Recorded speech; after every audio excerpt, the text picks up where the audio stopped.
morning, everybody, and welcome to another SACPA session. We are happy to have Alan Garbett with us today. SACPA acknowledges that this event takes place on the lands of the Blackfoot people and the Métis Nation of Alberta Region 3, and we pay respect to their past, present, and future cultural heritage, beliefs, and relationships to the land. SACPA also would like to acknowledge and is very thankful for the continued support we receive from the University of Lethbridge, Shaw Spotlight, and the Lethbridge Herald. Again, today we have Alan Garbett, and Alan is going to talk to us about coal dust, wind, and human health. Alan was born and raised in Calgary, though he does admit to short to Edmonton and Fort Macleod. He received a Bachelor in Science in Honours Zoology at the University of Alberta, which was followed by both a Master's and a PhD from the University of Guelph. Alan's research area was the reproductive biology of ruffled grouse. Alan, thank you very much for joining us today, and we very much look forward to your talk.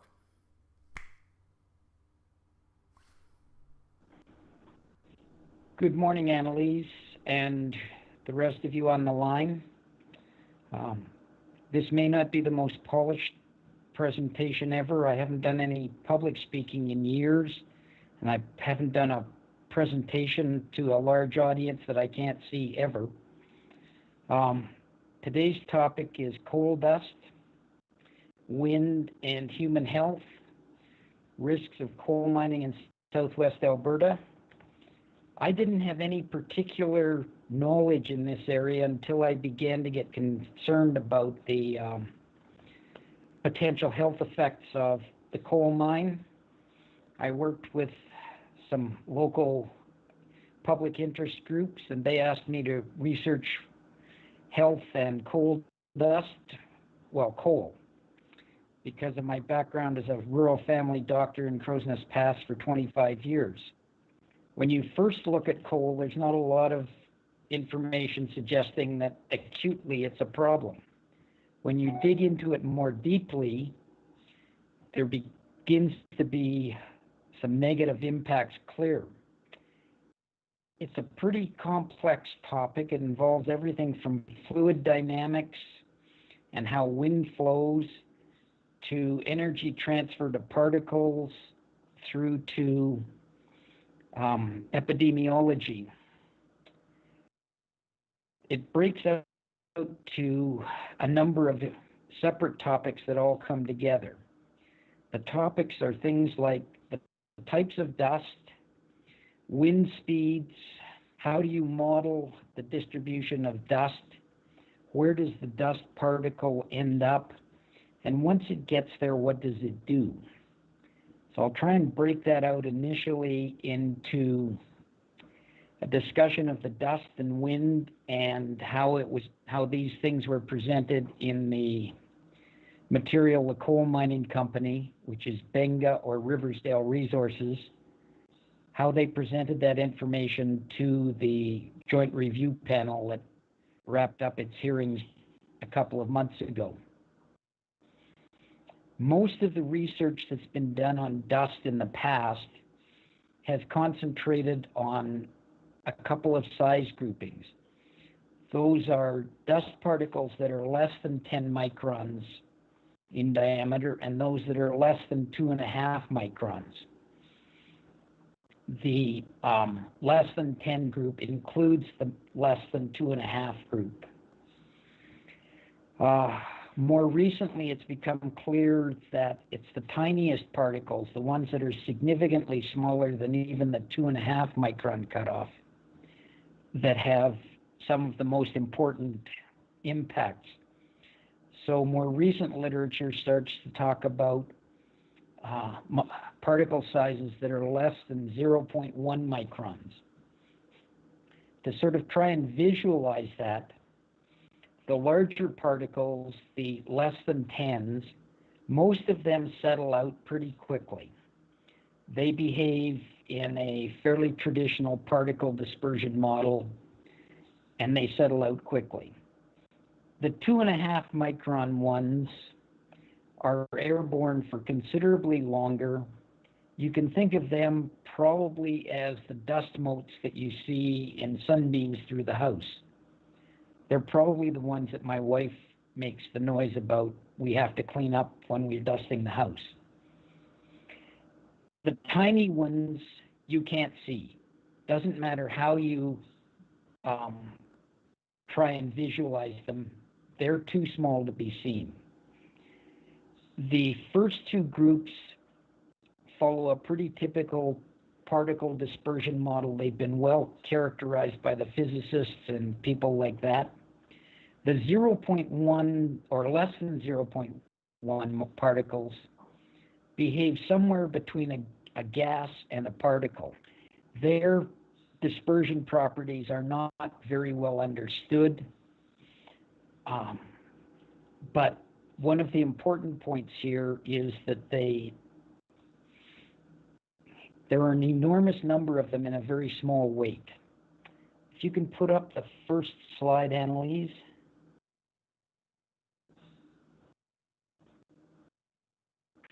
Okay, the smallest ones float. They, as I said, they come around almost like a gas. The next slide, please, Annalise. The typical way that these things have been displayed in various publications is usually by weight. There's X amount of the larger particles, there's Y amount of the next size, and there's Z amount of the smallest particles.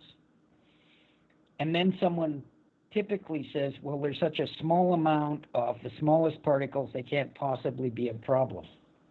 Unfortunately, that's not really true.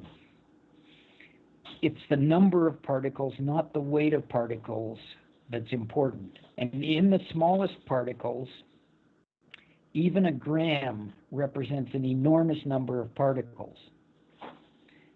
So you have to watch that when you're looking at various reports. The next item that we get into here is how do these particles travel? We'll go to the next slide, Annalise, the energy equals mass. The energy that wind conveys to dust is basically a function of primarily of the velocity of the wind. The energy that goes into the dust particle depends on the weight of the particle, but it's the velocity squared which makes the biggest difference. That brings us around to wind and how Benga approached this. Those of you who live in Southern Alberta will understand the surprise I had when I was reading the Benga EIA and I came across the statement that winds in this area rarely exceed 60 kilometers per hour. Those of us who live around here know that you spend a great deal of the period between November and April trying not to get blown off the planet. And if you go back to my earlier slide about energy being related to the square of the velocity, not to the velocity by itself, that becomes quite apparent. The mining company submitted, I believe it was 12 addendums to their initial report to the Joint Review Panel. That claim of 60 kilometers per hour as a top speed persisted at least until the 8th addendum. Considering that there were approximately 15,000 pages in the documents, I can't claim that I read everything in addendums 9, 10, 11, and 12, but I read virtually everything up to addendum 8.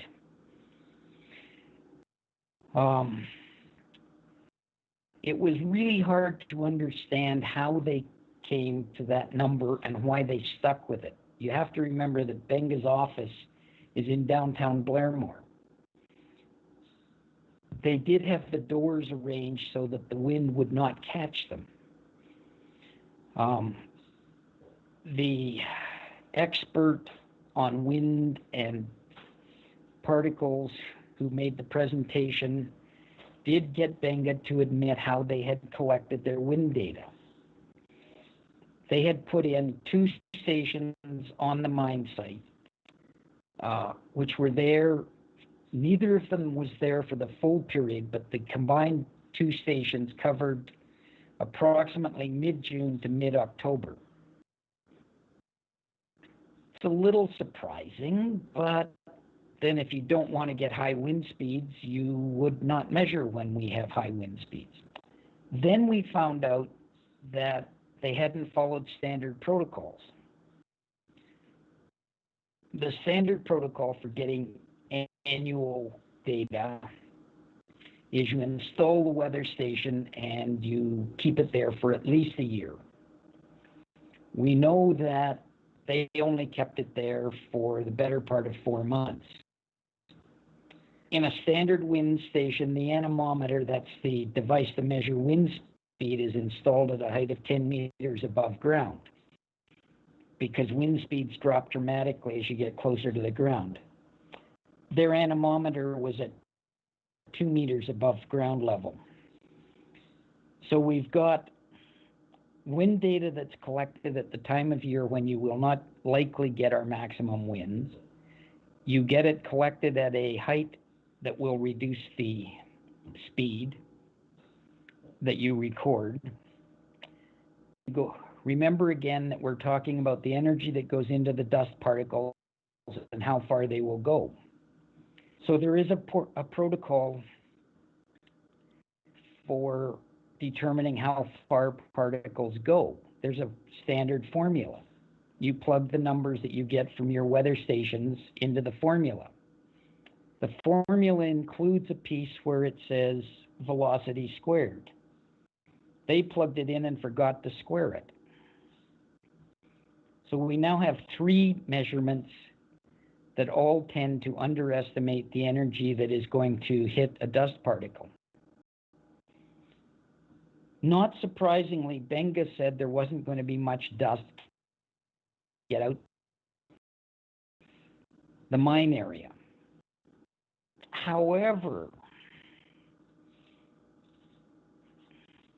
I forgot to ask you to put more slides up, Annalise. My apologies, folks. If you can. Okay. It's okay, Alan. I've got it covered. I think I'm following along nicely with your slides. Okay. Then Benga further complicated the estimation of dust with another. One of the big things that also influences dust is how much bare ground is there for the wind to impact. Again, an underestimate, this time by approximately 50% of the area that would be bare during mining. So we have, from Benga, multiple errors. They collected their wind speeds at the wrong time, at the wrong height. They put them in the wrong equation, and they have the wrong area. So the information they provided to the Joint Review Panel is not likely accurate. The dust will almost certainly go further. There will probably be a lot more dust that gets airborne, and therefore it's going to impact more people, or has the potential to impact more people. Then we swing over into what does coal dust that exits the mine do to people? the workers in the mine can, at least in theory, be protected. You can give them masks and put them in sealed cabs and all of those sorts of things. The general public isn't going to be able to wear a mask 24/7. They're not going to be in sealed spaces. So then we need to look at how coal dust may impact people outside of the mine environment. We should now be at the inhaled dust particle section. As I said earlier, much of the research has been done looking at relatively large particles and medium-sized particles. I mentioned that those were relatively easy to work on. We also have equipment that will measure them carefully, nicely. The smallest particles we have some difficulties with. We don't have good equipment that's easy to deploy in a real-world setting. They're working on it, but we don't have good information on it yet. We have to also remember that information deficiency will affect anything that we have collected previously. But we'll break it out into the 3 particle sizes and what they do. The largest ones, the less than 2.5s, they don't get into people or presumably animals very deeply. They're relatively large, they're easily trapped, and they're easily, when they do get into the upper airway, which is about as far as they go, they're relatively easily removed through a mucus transport system. Lungs and airways have a very efficient way to generate mucus, which traps small particles, and then they clear the mucus back up the throat, and it's swallowed and eliminated that way. Usually you're not even aware it's happening. The medium-sized particles, the less than 2.5s, they get deeper into the lungs, but not generally full. Then they get trapped by the multitudes of filters in the airway.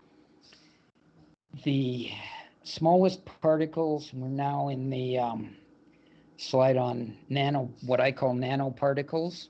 These are the less than 0.1s. They get to they have a variety of names. You'll see them as ultraparticles, nanoparticles, ultrafine particles, and then of course just the less than 0.1 marker. Those ones, as I said, have almost gas-like times and reach the deepest parts of the lungs. They're hard to clear because they get so far into the lungs that there isn't a really good removal system in place back there. The particles have an ability after they get to the deepest parts of the lungs to damage things in a variety of ways. We'll get to that. Then we work on the assumption that the dust can get in. It has a potential to do things. Do we have any way to prove it? This takes us into a lot of epidemiology data coming mostly out of Appalachia. That's the, you've got it? Good. There's been strip mining and underground mining in Appalachia for a long, long time. They have recently, that is in the last 20 years, shifted primarily to strip mining, mostly to what's called mountaintop removal, which is essentially you turn mountains into molehills. You knock the top off, push it into the valley, grab all the coal out of the middle of the mountain, and leave a mess behind. A couple of researchers in West Virginia started looking into this. The most prominent is a fellow by the name of Michael Hendricks. There's a slide with his name on it, Annalise. Okay. He and fellow researchers have produced more than 30 papers on health effects in Appalachia. These are all epidemiology. You can't prove that a particle of X size with this chemistry landed on that cell and did the bad things. But if you can look at tens of thousands of people living with exposure to coal dust versus tens of thousands of people living without exposure to coal dust, you can come up with some ideas. There are epidemiology methods where you can compensate for all or most of the other variables that might impact health. And Hendricks and company compensated for socioeconomic status, smoking, alcohol, a large number of variables. When you work your way through it, living near a coal mine is bad for you. There are a variety of problems that come up. There's more asthma. There's more heart disease. There's more strokes. There's more lung disease. And that's not just black lung. There's more kidney disease. There's more premature births. There are more babies born at a low birth weight. There's even more dementia. The researchers can even give you a timeline on when specific health problems will start to arise. Asthma is the first thing that starts to go up, and it makes its appearance approximately 2 years after a mine goes in. It's particularly bad with kids. Dementia takes considerably longer. Those rates don't start to rise for more than 10 years.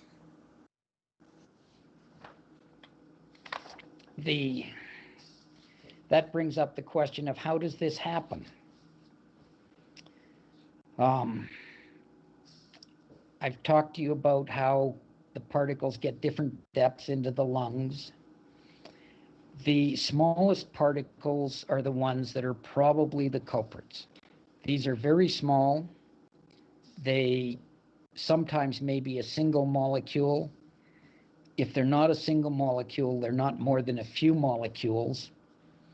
And either the single molecule or one of the multiples may be something that's, generally speaking, bad for human health. None of us want to drop some arsenic on top of a cell.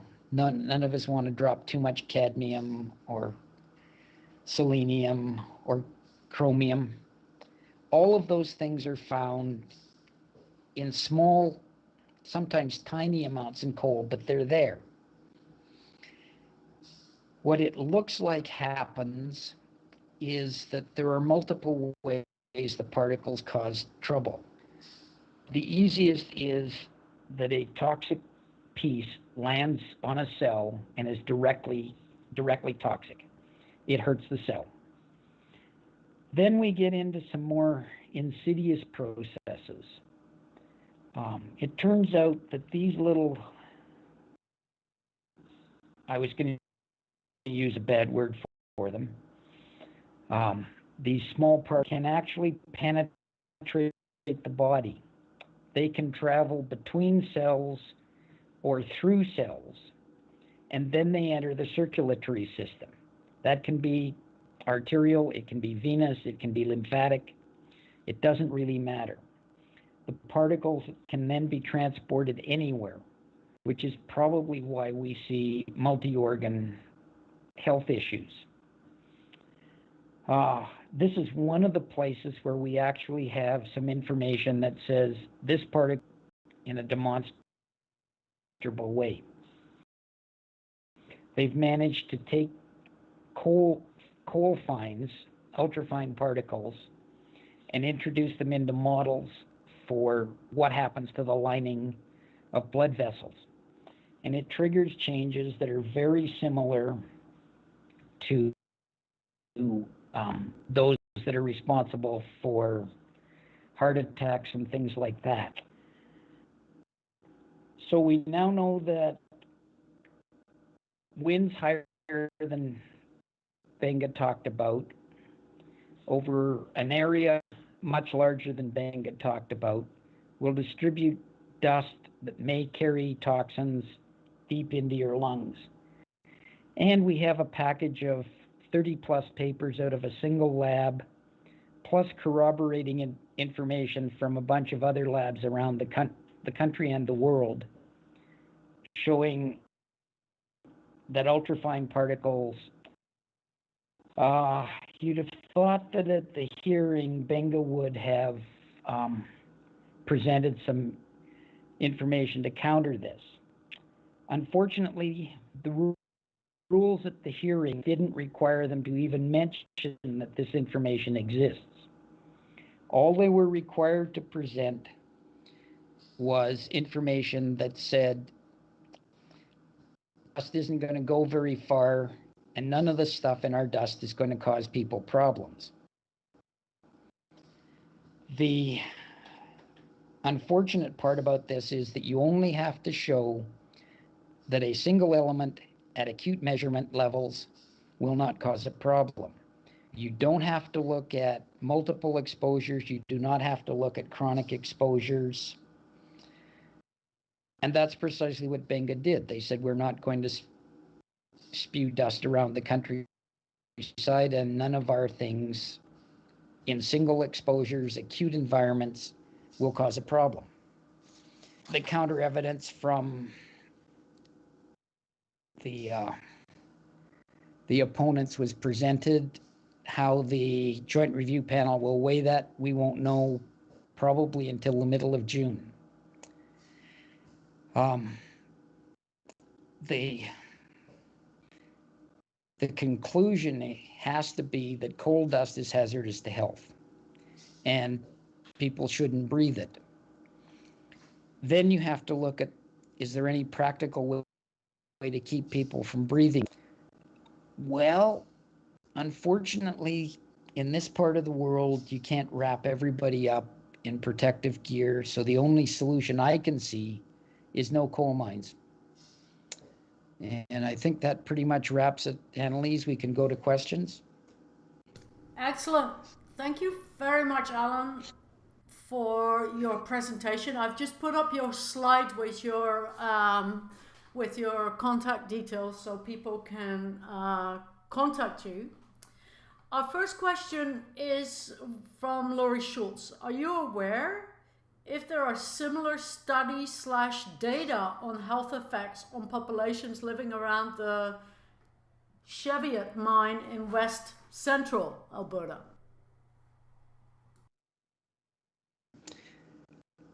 The problem is that no Alberta population is big enough and has been exposed for long enough with good enough health records for us to be able to look at that sort of thing. The Crow's Nest Pass has a 100-year history of coal mines, though most of them ended 40 years ago. But there's never been a big population here, and we haven't collected the data that the Americans have. So the short answer is no, we don't have the data.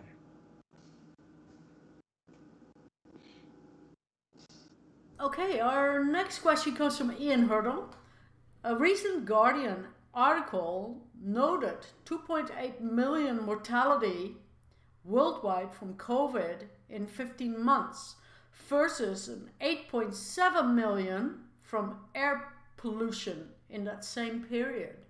Comments, please.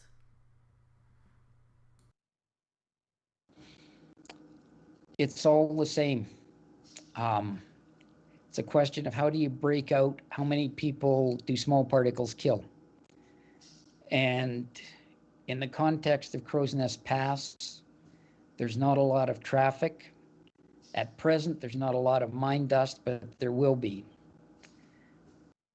And yes, we should be doing everything we can to clean up the air from any source.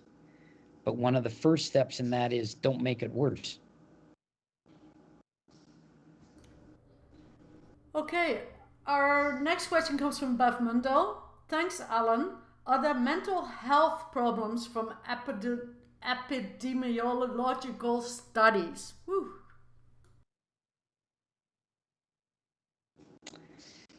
That one didn't come up. It has certain technical challenges simply in defining in a consistent manner whether mental health is good, bad, or indifferent. It's much easier to state that X% of people suffered from a heart attack or had a stroke versus how many were depressed and how badly were they depressed. A comment from Maria Fitzpatrick. This was great presentation. Thank you. Our next question comes from Knut Peterson. In a weird way, it can be argued that the COVID pandemic has prepared us for coal mining by getting us to use masks. Will these protect us in a substantial way?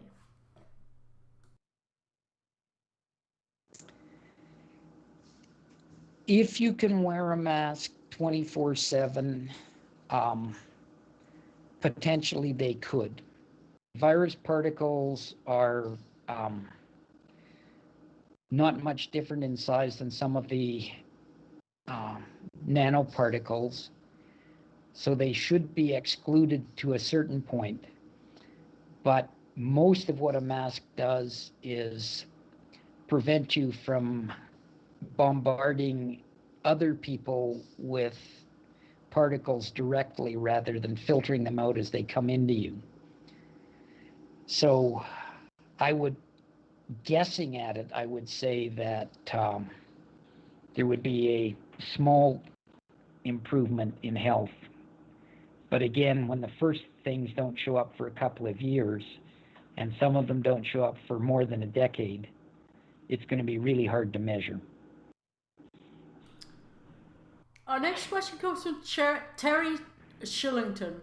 Did you mention what area is reached by this coal dust? Does it reach to Lethbridge, for example?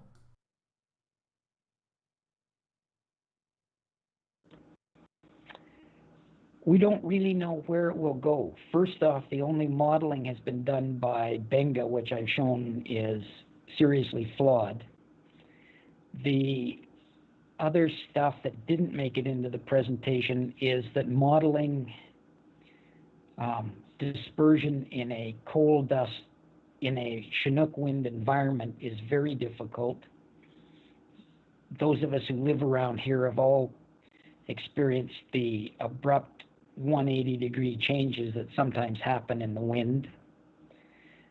So no, we don't really know where the dust would go.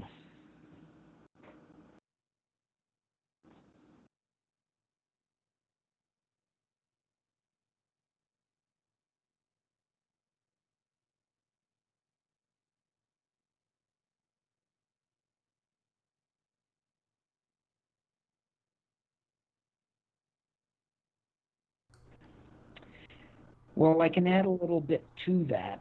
Sorry, can I just interrupt for a minute? My mic was off. Sorry, folks. I just jumped to Mark Goodall's question on the wind speeds as we were just talking about that. So Mark Goodall's question was, using 100 km/h winds in models, how far eastward would nanoparticles travel eastward?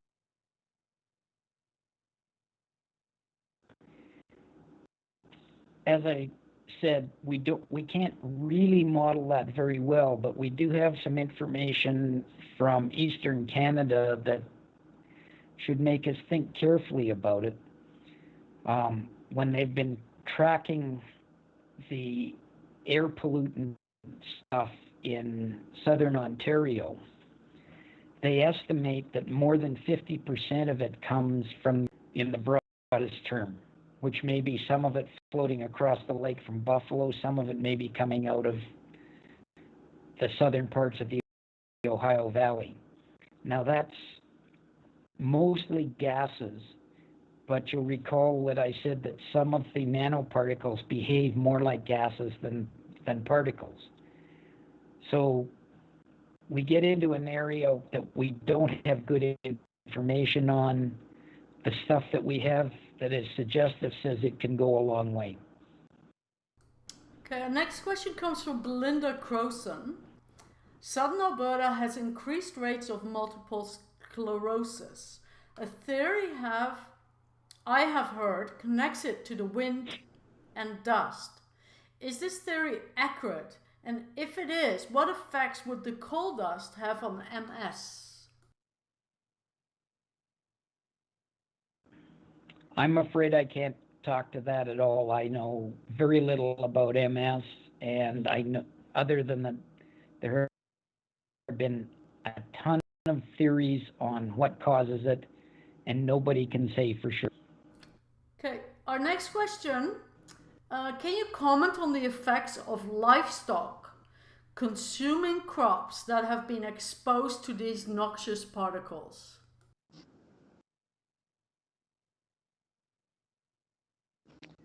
Sorry, Annalise, your question Okay, broke let me up. repeat it. Can you comment on the effects of livestock consuming crops that have been exposed to these noxious particles?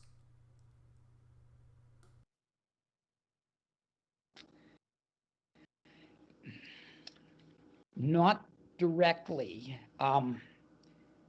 Those of us who live near the Old Man River Reservoir, though,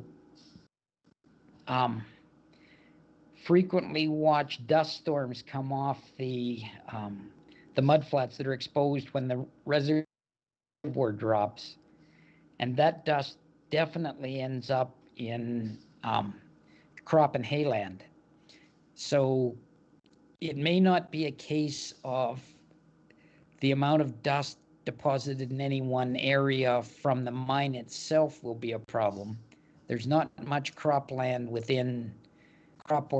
within 20 kilometers of the mine, but there's certainly a potential for places around the Old Man Reservoir to be rather heavily contaminated. There's also a letter in Western Stock Grower from a fellow by the name of Lee Elder last summer, in which he details how selenium in water can be bioaccumulated through intensive agriculture into a problem. Okay, our next question comes from Cheryl Bradley. Is there any indication that people in the Elk Valley of southeastern BC are affected by air pollution from Teck's coal mines?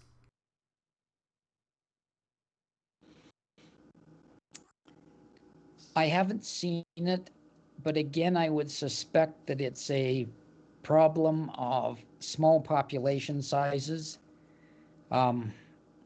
The entire Elk Valley has maybe 15,000 people in it, and probably more than half of that live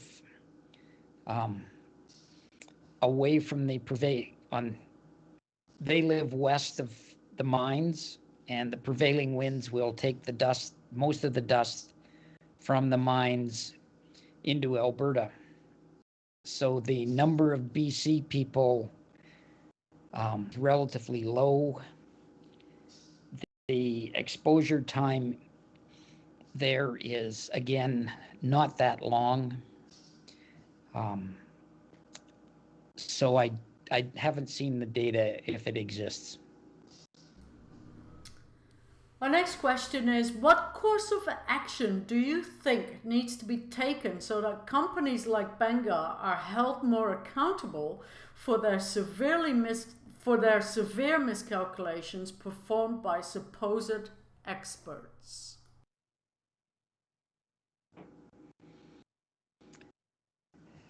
Well, you'd have to start with the politicians. There's a line that rules are only as good as the enforcement. Jason Nixon has made a fetish about telling everybody how strict our standards are. I noticed that he hasn't talked much about how our enforcement goes. If Grace Life Church is any example, you can thumb your nose for a long time. Our next question comes from Laura Schultz. Was the dust/wind research you are providing today presented formally at these recent hearings? Oh yes, we had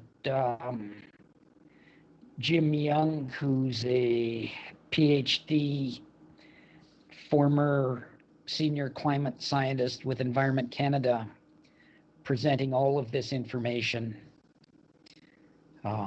He's the one who figured out where Benga was managing to get their low wind speeds and things of that nature. He's the one who spotted the errors in the calculations.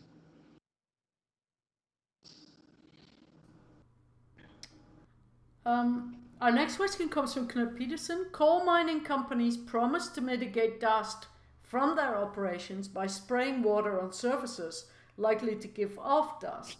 How effective may that be when the wind blows?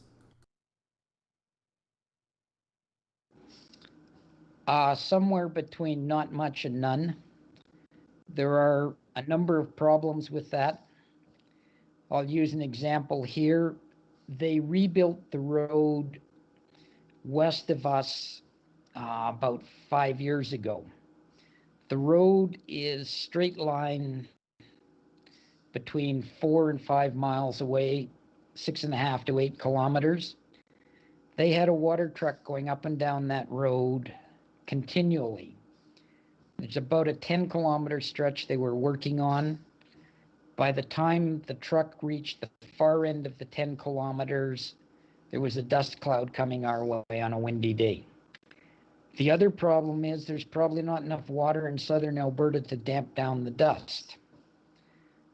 There's a piece from something called Alberta Logs, that's capital A, capital B, capital L, AWG, published recently, that does a detailed take on Benga's request for water. And one of the things they look at is the amount of water available, the amount of water needed to suppress dust, and comes up with the conclusion that even the one mine, between all the demands, would result in not enough water to keep the crops growing down at Lethbridge. Wow. Our next question comes from Laura Schultz. If Benga goes ahead with Grassy Mountain, will there be an independent research group who can monitor and track all effects? Ideally, yes, but this is Alberta. Funding such a program would be expensive. As I said, the first health impacts aren't seen until 2 years in. The biggies like heart attacks, strokes, and dementia are 5 to 20 years out. So the logistics of doing it, the funding required is pretty daunting. I would be happy to see it done. I don't think that we're likely to see it. One of the things that was so successful in the No Drilling Lethbridge campaign was the shaming that the activists and the people who took part in the No Drilling Lethbridge, they shamed the company for all the misinformation that they were providing, to the point that the company withdrew. Is there such a campaign going on in Pincher Creek where you can shame the company with the data that it's providing to the point that the community is completely in an uproar and the company decides to leave?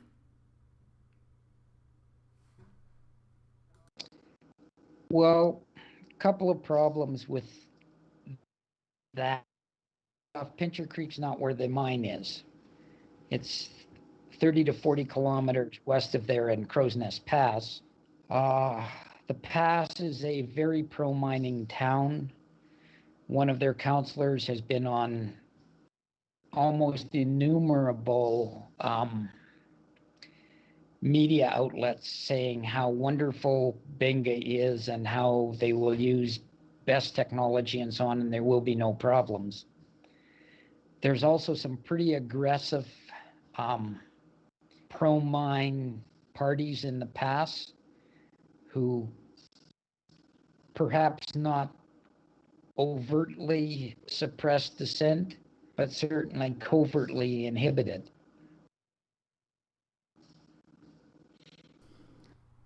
Yeah. I think we've lost your audio. Can you repeat that?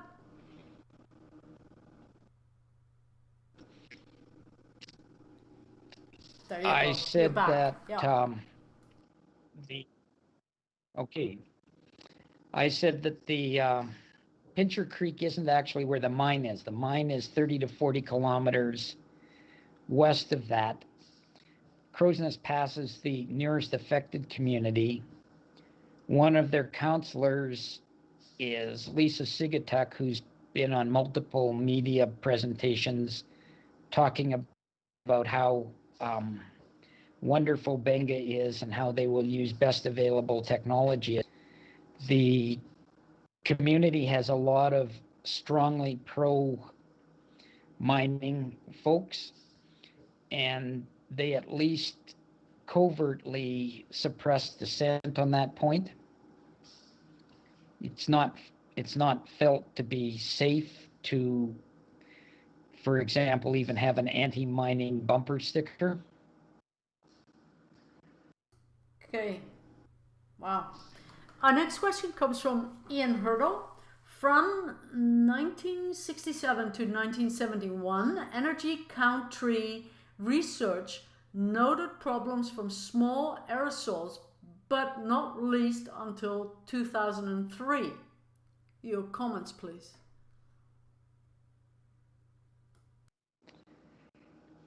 Well, part of that probably reflects technology. We simply, as I said, we have problems even now trying to measure nanoparticles. Simply trying to get a sample that only includes, but gets all of them is very difficult. In 1970, it probably wasn't possible. So part of our problem here is likely we didn't have the technology to do it. Part of it is probably our gradually evolving awareness that a whole bunch of, I guess what you could call industrial civilization probably has byproducts that are bad for us. And then you run into, well, even if it's bad for us, how do we get rid of it? Or how do we avoid it? Trying to avoid the byproducts of an internal combustion engine living in Calgary is a really tough proposition.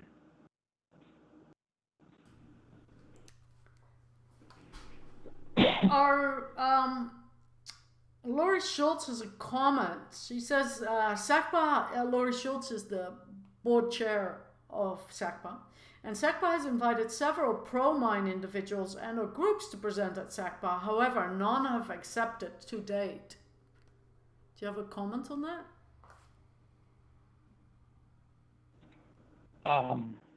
You mean one that won't get me sued? Right. I would suggest that there is a recognition of a weak position that they don't want to try and defend in front of what's likely to be an informed and not supportive audience. Right. Our next question comes from Laurie Schultz again. Can you comment on health effects on fish and wildlife? I didn't get into that. That part of the defense of non-mining or opposition to mining fell to a different group. But selenium's the best known piece. Effectively every coal mine in the world leaks selenium.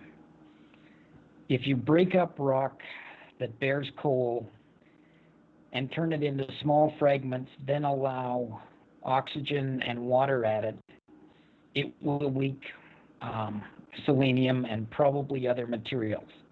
As I said, there are a host of trace minerals in the rock that can be damaging.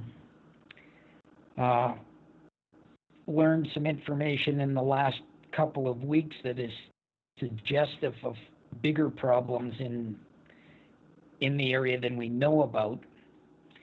A couple of fisheries biologists have commented coming out of the area of the old Tent Mountain mine, one that's being proposed for reactivation, used to have pretty good trout populations. Alberta Fish and Wildlife now apparently reports there are no fish in those waters. There's no barriers to fish being in that water, but there's a whole lot of water that comes into that has gone through the old mine. And it takes years, sometimes decades, for selenium to build up to a dangerous level. The other item is that fishermen are starting to catch fish around here that have deformed gill plates. And deformations of the gill plates are usually a marker of selenium contamination. The old man may already be contaminated with a dangerous level of selenium, at least if you're a fish. But I haven't seen anything published by the Alberta government that tells us what the number is. Okay. Several of us have been talking about trying to find that information, but we don't have it. Okay. Our next question comes from Knut Peterson regarding the promised coal mining consultation by the UCP government. What are your hopes from that exercise? My hope is they do it right. That means you stop doing things that could be damaging until you decide whether you will even consider coal mining. The consultation process itself needs to involve what I would call everyday Albertans. I think Ralph Klein called them severely ordinary Albertans. The people who use that area that they want to turn into a giant coal mine come from all over the province. They come to sit in relatively undisturbed country. They don't come to sit downwind, downstream of giant shovels, blasting operations, and trucks that are immense. So we need to go out and see the people. I was on a rural health review, and we talked to small towns all over the province. I've been from Sterling to Peace River in that sort of consultation, and from Consort to Bowden. We need to do that sort of consultation. We need to do the long process. We need to do the difficult process. And then we need to decide, is it no coal, some coal, or wide open? I would hope it's no coal, but regardless, we have to make that choice. And then we have to institute land use plans that will keep us, I guess you could say, make us stick to whatever the plan is. Our next question comes from Ian Hurdle. If a 10% portion of mountaintop is left, seems to me is more of a visible tombstone for the eastern slopes than orphan well sites. Your comment? Well, if you want to see the remnant that might exist, Tent Mountain pretty much typifies it. You can see it from the BC side on Highway 3 as you head for Sparwood. And there's a pinnacle of rock. I've actually seen some description of people who do mountaineering on the steps going up the mountain. But this is part of the smoke and mirrors. We will ban mountaintop removal, but if you leave a smidge of mountain, it's not mountaintop removal. Therefore, you can do what you said you wanted to do. Or you simply dig in from the side. It's not as efficient, but you can do it. Laurie Schultz, can you comment on the economic prosperity that the UCP declares Grassy Mountain will provide? The purported boon doesn't include any negatives downstream. The absolute vital part of remembering the economics is that the Oldman River provides approximately 40% of the irrigation water in Alberta. That irrigation water supports everything from the Tabor sugar plant and all the potato processing facilities down there to Feedlot Alley and the dairy industry. If we compromise that water, we compromise many billions of dollars of economic activity. At its best, the coal mine would provide 400 jobs. You have to remember that 400 is based on current mining technology, and autonomous trucks are coming. They're being tested in the mines in BC right now. Close to half the jobs in a mine depend on driving. If you go to autonomous trucks, you can operate 4 trucks with 1 observer in a control room somewhere, not necessarily in Crow's Nest Pass. So the 400 jobs might well not appear. Many of those jobs will be taken by people, judging from other mines, who are what the Australian drive in, drive out. The company behind Benga runs an iron mine in Australia that has a 250-kilometer long rail link to the coast that has 0 drivers in the trains. They're all run from a control room 1,500 kilometers away. Not one of the people who operates the mine actually lives at the mine. They all fly in and fly out. As for benefits to the provincial economy, they're talking of a 1% royalty until the mine is paid for, which means that we're talking single-digit millions of dollars. When you have a double-digit billions, that doesn't even register. It's a rounding error in somebody's calculations. Okay, our last question comes from Bev Mundo. Since this coal is destined for China, essentially the UCP government is willing to sacrifice Alberta's health for export. Comments, please.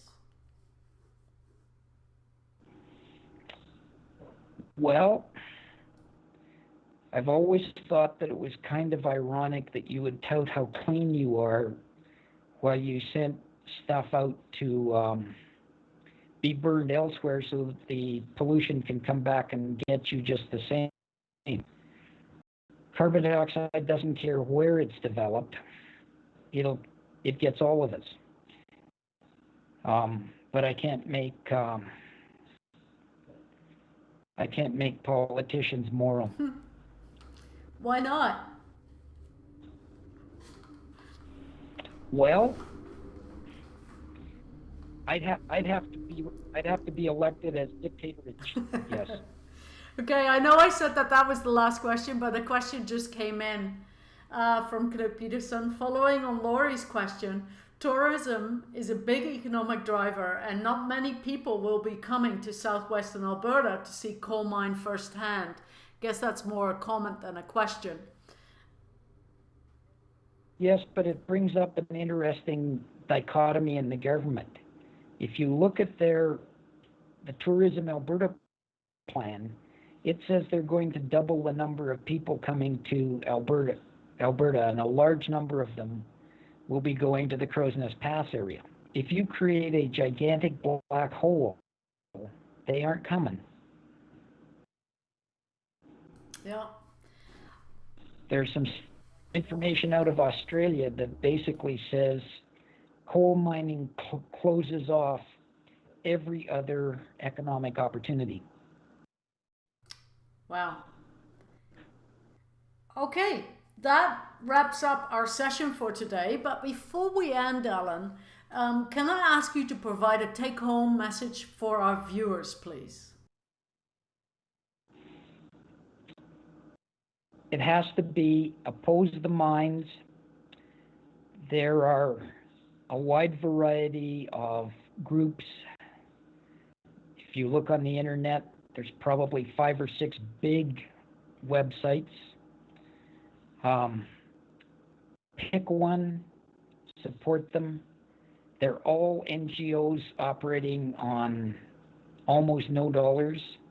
Benga is backed by the richest woman in Australia with a personal fortune of about 15 billion. I doubt that all of the efforts in Alberta so far come to even 1 million. Help.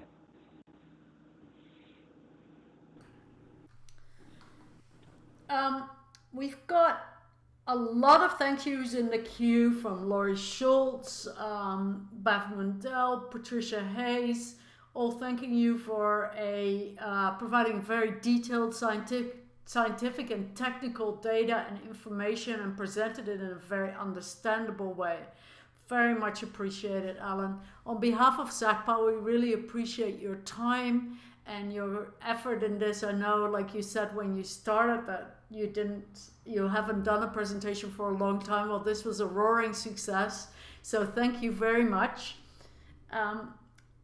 Before I end the session today, I'd just like to remind people that next week we have Lynn Jacobs, President of the Alberta Federation of Agriculture, talking about current challenges for Alberta's and Canada's farmers. Thank you very much, everybody, for tuning in. And thank you again, Alan, for coming today.